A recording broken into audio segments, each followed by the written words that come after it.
안녕하세요. 오늘은 여러분이 보내주신 자료, 바로 그 한국인의 육류 소비와 마케팅 전략에 대한 이야기들을 좀 깊게 파고들어 볼까 합니다. 네, 우리가 어떤 고기를 또 어떻게 먹고 있는지, 그리고 기업들은 우리 마음을 어떻게 사로잡으려고 하는지 그 뒷이야기들을 한번 들여다볼 텐데요. 네, 흥미로운 주제죠. 단순히 정보만 쭉 늘어놓는 게 아니라 이 자료들 속에 숨어 있는 그 핵심, 그리고 의미를 함께 찾아가는 시간이 될 겁니다.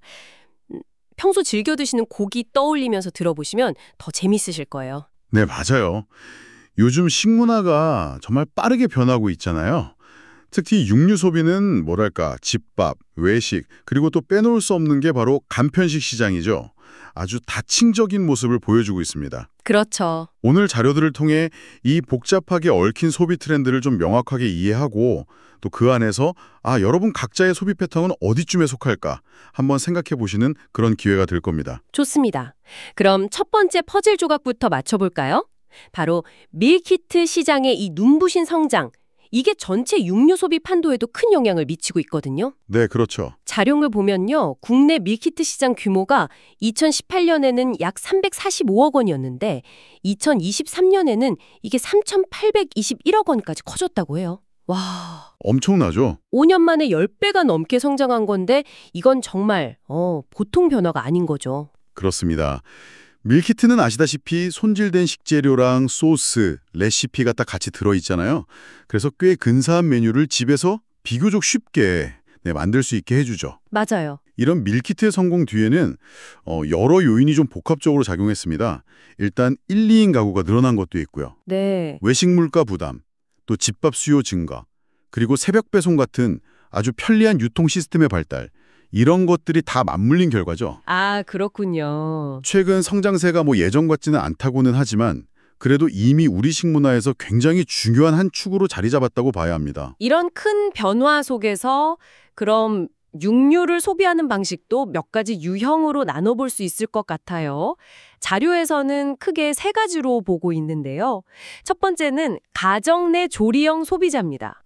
집밥 해 드시는 분들, 네, 직접 장 봐서 집에서 요리해 드시는 분들이죠. 이분들은 아무래도 가격 대비 양, 그러니까 가성비를 중요하게 생각하시고 또 고기의 신선도 같은 걸 꼼꼼히 따지는 경향이 있으시죠. 네. 그래서 전통적인 정육점이나 아니면 대형마트 정육 코너 이런 데를 선호하십니다. 특히 요즘처럼 외식비 부담스러울 때는 더욱 집밥의 가치가 부각되고요. 그렇죠. 맛과 영양, 그리고 비용 절감까지 고려하는 상당히 합리적인 소비자들이라고 할 수 있습니다. 근데 흥미로운 건요. 이 가정 조리형 소비자분들도 단순히 그냥 예전 방식만 고수하는 건 아니라는 점이에요. 그런가요? 네, 앞다리살처럼 가성비 좋은 부위를 찾으면서도 동시에 냉동만두나 즉석국 같은 가정 간편식 HMR이라고 하죠. 네, HMR. 이런 간편식이나 밀키트를 활용해서 요리 과정을 좀 확 단축시키는 그런 모습도 보인다는 거죠. 맞습니다. 그러니까 전통적인 집밥의 가치는 지키면서도 또 현대적인 편리함을 아주 절묘하게 결합하는 그런 지혜를 발휘하고 계신 거네요. 네, 바로 그렇죠. 자, 두 번째 유형은 외식 지향형 소비자입니다. 밖에서 사 드시는 분들. 네, 고기는 역시 밖에서 사 먹어야 제맛이지 이렇게 생각하는 분들이죠. 회식이나 친구 모임, 가족 외식 이런 자리에서 주로 식당에서 육류를 즐깁니다. 네. 자료를 보면 한국인들이 이 고기 외식을 얼마나 자주 하는지 알 수 있는데요. 지난 1년간 친구나 지인과 고기 외식을 한 경험이 84.2%, 와, 높네요. 가족 외식 경험도 80.6%나 된다고 해요. 외식의 가장 큰 매력은 역시 그거죠. 조리의 번거로움 없이 다양한 메뉴를 맛볼 수 있다는 점. 맞아요. 특히 한국은 삼겹살집, 갈비집 이런 고기 구이 문화가 워낙 발달해 있어서 선택지도 많고요.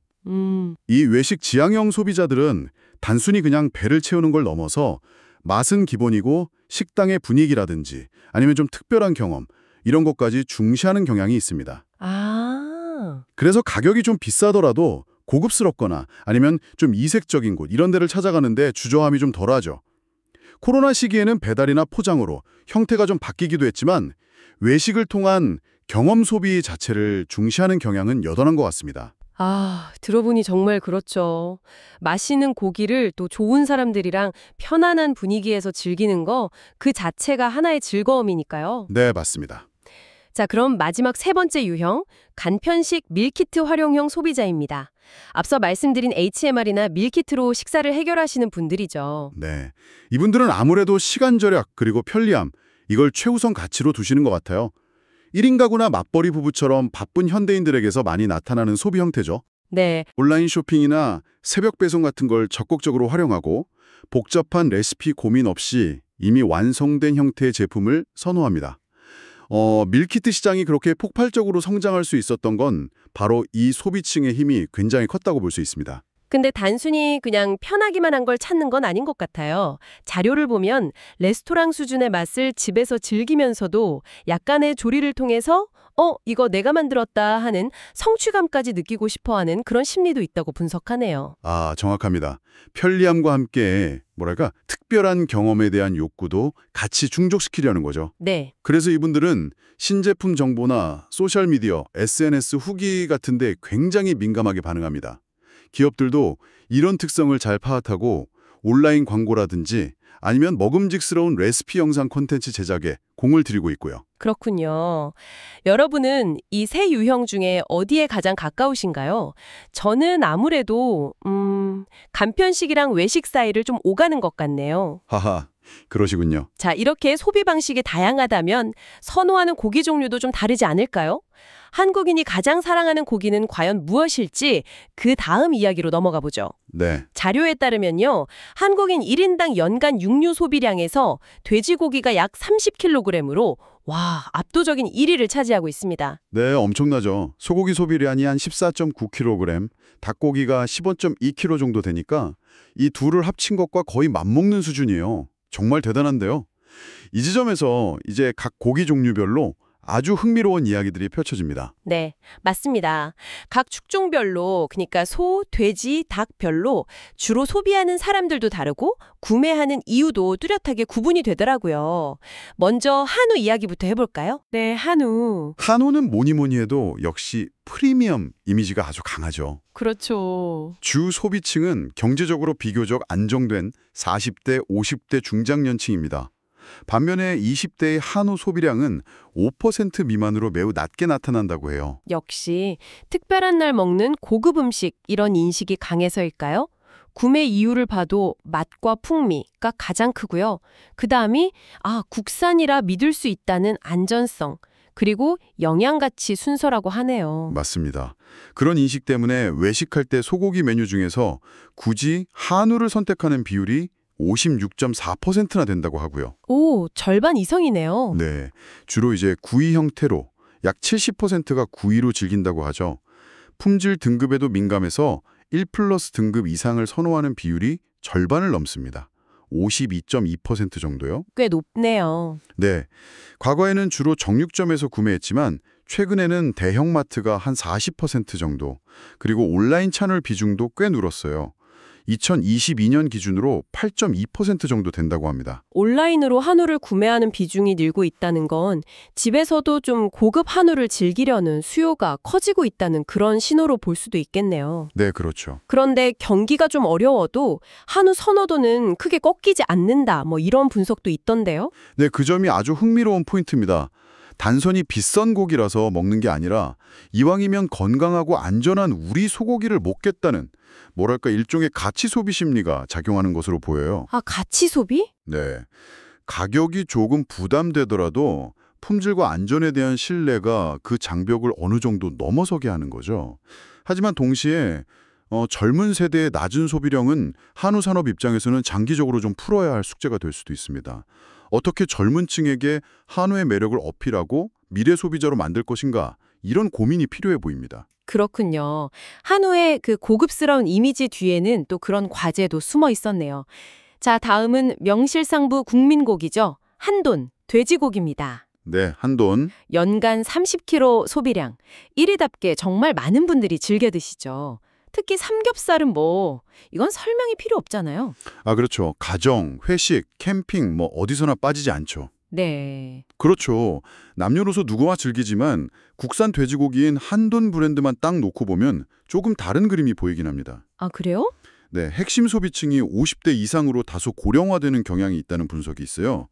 가격에 더 민감한 20대에서 40대는 상대적으로 좀 저렴한 수입산 돼지고기를 더 많이 선택하기 때문이라는 해석이 가능하죠. 아, 한돈 입장에서는 그게 좀 신경 쓰이는 부분이겠네요.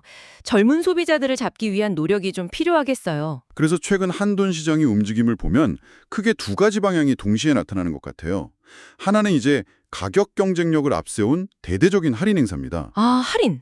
네, 예를 들어 매년 3월 3일 삼겹살 데이에 한돈 자조금, 이게 돼지고기 생산 농가들이 스스로 재원을 마련해서 운영하는 조직인데요. 여기서 주도해서 대폭 할인 판매를 하는 게 대표적이죠. 네, 저도 본 것 같아요. 다른 하나는 품질을 강조하는 프리미엄화 전략입니다. 프리미엄화라면 구체적으로 어떤 걸까요? 예를 들면 육질이 더 부드럽고 풍미가 좋다고 알려진 암돼지고기를 전문적으로 취급한다거나 아니면 특정 농장이나 브랜드를 내세운 브랜드 육을 개발하는 거죠. 아하. 외식 시장에서도 보면 젊은 층을 겨냥해서 캠핑이나 레트로 한옥 같은 좀 이색적인 컨셉트의 삼겹살집이 생겨나는 거 하면 또 중장년층을 위해서는 친환경 인증이나 숙성 과정을 거친 고급 삼겹살 전문점도 등장하고 있습니다. 배달 삼겹살이나 삼겹살 밀키트처럼 편의성을 높인 상품도 물론 인기고요. 결국 돼지고기 시장은 아주 저렴하게 즐기려는 수요하고 조금 비싸더라도 더 좋은 품질, 더 특별한 경험을 원하는 수요, 이 두 가지가 같이 존재하면서 점점 더 세분화되고 있다는 거군요. 네, 맞습니다. 소비자들이 참 다채로운 요구를 하고 있네요. 네, 바로 그 점이 돼지고기 시장의 현재를 보여주는 핵심이라고 할 수 있습니다. 뭐랄까, 가성비와 가심비, 그러니까 가격 대비 마음의 만족을 동시에 추구하는 소비 트렌드가 반영된 결과라고 볼 수 있겠죠. 자, 이제 마지막 주자, 닭고기입니다. 닭고기 소비량도 꾸준히 늘어서 연간 15kg 수준까지 왔다고 하죠. 네. 1970년대하고 비교하면 10배 이상 늘었다는 분석도 있고요. 그야말로 치킨 공화국이라는 말이 실감나네요. 그렇죠. 닭고기의 가장 큰 매력은 역시 상대적으로 저렴한 가격, 그리고 고단백 저지방이라는 건강한 이미지죠. 맞아요. 그래서 전 연령층에서 고르게 소비됩니다. 젊은 세대는 주로 치킨으로 즐기고요. 가족 단위에서는 백숙이나 삼계탕 같은 보양식이나 아이들 반찬으로 많이 활용하죠. 특히 최근 몇 년 사이에 닭가슴살 시장의 성장이 정말 놀랍던데요. 아, 맞습니다. 건강과 다이어트에 대한 관심이 정말 폭발하면서 닭가슴살 시장이 엄청나게 커졌습니다. 얼마나 커졌나요? 2017년에 한 1,760억 원 규모였던 것이 2022년에는 4천억 원까지 성장했다고 하니까요. 정말 대단한 변화죠. 와, 2배 이상이네요. 네. 과거에는 주로 운동하는 20대, 30대 남성들이 찾았다면 이제는 건강관리를 중시하는 중장년층 여성들까지 주요 소비층으로 떠올랐습니다. 닭고기가 가진 그 건강 이미지가 새로운 시장을 만들어낸 대표적인 사례라고 할 수 있습니다. 구매 이유를 봐도 저렴한 가격, 간편한 조리 외에 맛의 다양성도 꼽히네요. 네. 치킨은 물론이고 닭갈비 도시락, 찜닭 밀키트, 즉석 삼계탕 같은 가공식품들이 정말 많이 나왔어요. 할인 같은 기업에서는 뼈 없는 순살 제품이나 사계절 언제든 편하게 먹을 수 있는 삼계탕 제품이 꾸준히 인기라고 하고요. 네, 맞습니다. 소비자들의 편리성 추구란 닭고기 시장에서도 아주 중요한 트렌드입니다. 물론 조류 인플루엔자 발생 같은 위험 요인이나 장기적으로는 저출산 문제도 닭고기 소비에 영향을 줄 수 있는 변수이긴 합니다. 그렇죠. 하지만 고물가 시대에 가성비 좋은 단백질 공급원이라는 점은 아주 큰 강점이죠. 그래서 경기 침체기에도 비교적 안정적인 수요를 유지하는 편입니다. 최근에는 또 동물복지 인증을 받은 닭고기처럼 윤리적 소비나 프리미엄 건강식 이미지를 강조하는 제품들도 늘어나고 있고요. 이야, 들어보니 한호 한돈 닭고기 각자 처한 상황하고 매력이 정말 다 다르네요. 네, 그렇죠. 그럼 이제 이 다양한 고기들, 이렇게 다양한 방식으로 소비하는 사람들에게 기업들은 어떻게 다가가고 있을까요? 마케팅 전략 이야기를 좀 해보겠습니다. 네, 결국 기업 입장에서는 한정된 자원으로 가장 효과적인 마케팅을 해야 하니까요. 자료에서는 소비자를 크게 3가지 수요 그룹으로 나누고 각각에 맞는 전략을 제안하고 있습니다. 첫 번째는 가격 민감형 소비자 그룹입니다. 아, 이름 그대로 가격에 가장 예민하게 반응하는 분들이겠네요. 맞습니다. 이분들은 제품을 선택할 때 할인 여부를 가장 중요하게 생각하고요. 특정 브랜드에 대한 충성도는 좀 낮은 편입니다. 더 저렴한 대안이 있다면 언제든 바꿀 준비가 되어 있죠. 특히 경기가 좋지 않을 때 이 그룹의 비중이 좀 커지는 경향이 있습니다. 네. 이분들에게는 뭐 대용량 묶음 상품이나 아까 말씀드린 앞다리살처럼 상대적으로 저렴한 부위를 활용한 기획 상품, 이런 게 효과적입니다. 아까 이야기 나눴던 그 삼겹살 데이 할인 행사 같은 것도 딱 이분들을 겨냥한 대표적인 마케팅이겠군요. 정확합니다. 한돈자조금이 주도하는 삼겹살 데이 할인 행사는 가격 민감형 소비자들에게 아주 강력하게 어필하는 성공 사례죠. 유통 채널 역시 접근성이 좋고 가격 경쟁력이 있는 대형 할인점이나 온라인 오픈마켓에 집중하는 전략을 구사하고요.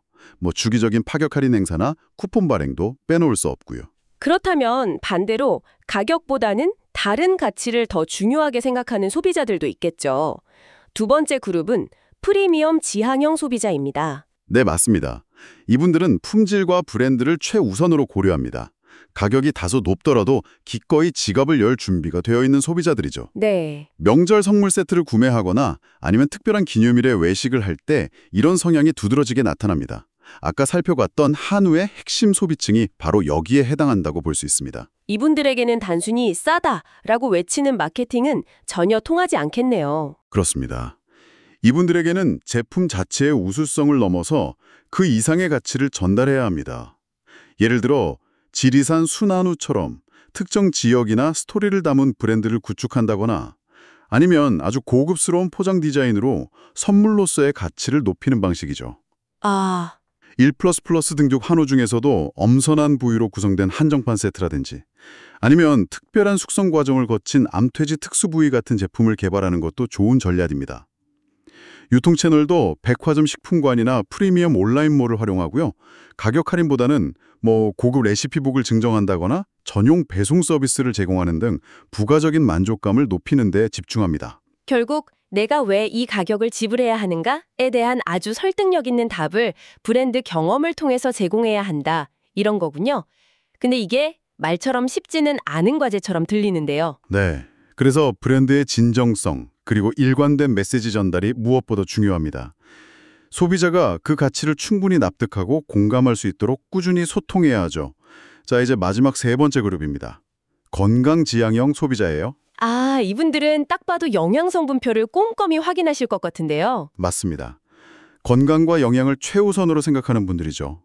칼로리, 지방 함량, 단백질 함량, 첨가물 유무 이런 것들을 아주 세심하게 따져봅니다. 네. 다이어트나 근육 증가 같은 운동 목표를 가지고 특정 부위, 닭가슴살이나 소고기 안심 같은 걸 찾기도 하고요. 가족의 건강, 특히 성장기 자녀나 노년기 부모님을 위해서 고단백 저지방 식품을 선택하기도 합니다. 중장년층에서는 또 근감소 예방을 위한 단백질 섭취의 중요성이 부각되면서 이 그룹에 합류하는 경우도 많고요. 닭가슴살 시장의 성장이 이 건강지향형 소비자 그룹의 확대를 아주 잘 보여주는 것 같네요. 그럼 이분들을 위한 마케팅은 어떻게 달라야 할까요? 우선 제품 개발 단계에서부터 건강 니즈를 반영해야겠죠. 지방 함량을 낮춘 헬스컷 제품이라든지 아니면 1회 섭취량에 딱 맞게 소포장된 닭가슴살처럼요. 네. 또한 무항생제, HACP 인증, 그리고 동물복지 인증 같은 객관적인 정보를 아주 투명하게 제공해서 제품의 안전성과 신뢰도를 높여야 합니다. 자연실록, 동물복지 닭고기처럼 아예 브랜드 이름의 건강과 윤리적 가치를 담는 것도 좋은 방법이고요. 단순히 제품만 내놓는 게 아니라 신뢰를 주는 정보 제공이 핵심이군요. 네. 그리고 더 나아가서 영양사나 의사, 피트니스 전문가 같은 전문가 집단과의 협업을 통해서 제품의 효능과 안전성을 알리는 것도 아주 효과적입니다. 아, 전문가 협업? 네. 예를 들어 병원의 환자식 메뉴로 개발한다거나 피트니스 앱과 제휴해서 건강 챌린지 이벤트를 후원하는 방식이죠. 과학적인 근거와 전문가의 추천은 건강 지향형 소비자들에게 굉장히 강력한 구매 동기가 될 수 있습니다. 이야, 들어보니 정말 그러네요. 가격, 프리미엄, 건강, 어떤 가치를 중요하게 생각하느냐에 따라서 접근 방식이 완전히 달라져야 하는군요. 기업들의 고민이 깊어질 수밖에 없겠습니다. 맞습니다. 시장은 점점 더 세분화되고 있고요. 소비자들의 요구는 더욱 복잡하고 다층적으로 변하고 있습니다. 이제는 단순히 좋은 제품을 만드는 것을 넘어서 누구에게 어떤 가치를 전달할 것인가에 대한 명확한 답을 가지고 소통해야 하는 시대인 거죠. 네, 오늘 다양한 자료들을 통해 한국인의 식탁 위의 육류 소비가 얼마나 다채롭고 또 얼마나 빠르게 변하고 있는지 아주 생생하게 느낄 수 있었습니다. 네, 요리하든 밖에서 사 먹든 아니면 밀키트로 간편하게 즐기든 그 안에는 각자의 라이프 스타일과 가치관이 담겨 있다는 것을 다시 한번 확인했네요. 그렇습니다. 오늘 나눈 이야기들을 좀 곱씹어 보면서 마지막으로 이런 질문을 한번 던져보고 싶습니다. 네, 어떤 질문인가요? 편의성, 프리미엄 가치, 건강에 대한 관심이 계속 커지고 있는 지금, 과연 10년, 20년 뒤에 한국 소비자들은 어떤 고기를 좋은 고기라고 생각하게 될까요? 단순히 맛과 가격, 등급을 넘어서 혹시 지속 가능한 방식으로 생산되었는가, 아니면 동물 복지를 고려했는가와 같은 좀 더 윤리적인 기준이나 혹은 식물성 대체육 같은 새로운 선택지가 지금보다 훨씬 더 중요한 판단 기준이 되지는 않을까요? 전 세계적인 흐름 속에서 한국인의 육류 소비는 또 어떤 모습으로 진화할지 함께 상상해보는 것도 꽤 의미 있는 일이 될 것 같습니다. 미래의 식탁을 상상해보는 아주 흥미로운 질문이네요. 오늘 저희가 함께 살펴본 내용들이 여러분의 생각에 또 다른 질문과 영감을 던져주었기를 바랍니다.